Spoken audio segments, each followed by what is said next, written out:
இப்ப சிலர் திடீர்னு வந்திருப்பாங்க ஆன்மீகத்துல ஆழமான கரையை கண்டிருப்பாங்க.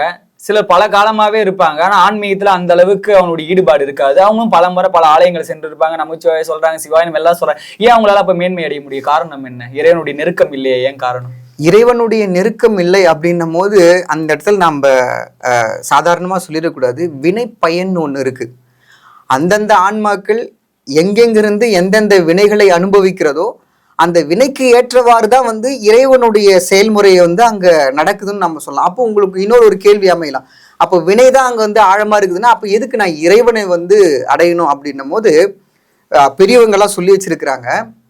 ஒரு பெண்ணானவள், கருவுற்ற பெண்ணானவள் இந்த பக்கம் ஒரு குழந்தையும் வச்சுட்டு இருக்கிறா. தலைக்கு மேல பார்த்தீங்கன்னா ஒரு பெரிய பானையும் வச்சுட்டு இருக்கிறாங்கன்னு வச்சுங்க. அந்த பானை அவங்கள என்ன பண்ணா அழுத்தம், நடக்கிறதுக்கு சிரமப்படுவாங்க. ஆனா அந்த சமயங்கள்ல சுமாடுன்னு சொல்லுவாங்க. ஒரு துணியை மடிச்சு நல்லா சுத்திட்டு அதை எடுத்துட்டு இந்த இடத்துல வைப்பாங்க. வச்சுட்டு அதுக்கு மேல எவ்வளவு பெரிய வெயிட்டா வச்சாலும் அவங்களுக்கு அது பாரமா தெரியுமா தெரியாதா? தெரியும், குறைவா தெரியும். குறைவா தெரியும். அவங்களால அந்த வழியை கடந்து போகக்கூடிய ஒரு வாய்ப்பை ஏற்படுத்தும். இந்த சுமாடு மாதிரிதான் சில நேரத்துல இறைவன் நம்முடைய வினைக்கு நடுவுல நிக்கிறான். நாம அவரை ஏற்றுக்கொள்ளும் போது இந்த சுமாடு போல அவர் சும்மாவே இருந்து வலியை அனுபவித்தே ஆகும். இதுல நான் ஒரு விஷயத்த சொல்லிடுறேன்.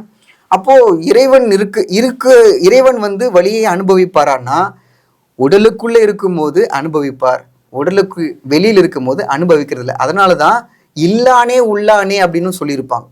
சிவபுராணத்துல பாத்தீங்கன்னா எங்க இல்லான் எங்க உள்ளான்னு கேட்டீங்கன்னா பரம்பொருள் இறைவனானவர் தனிப்பட்டு இருக்கும்போது அங்க அவனுக்கு துன்பமும் இன்பமும் இல்லை.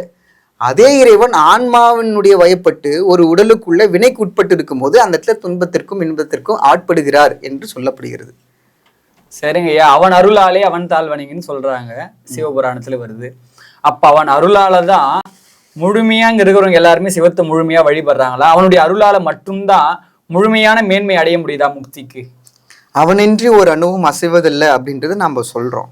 அப்படி இருக்கும்போது இந்த பிறப்பையும் பார்த்தீங்கன்னா இறைவன் ஏற்படுத்துகிற ஒரு விஷயம்தான்.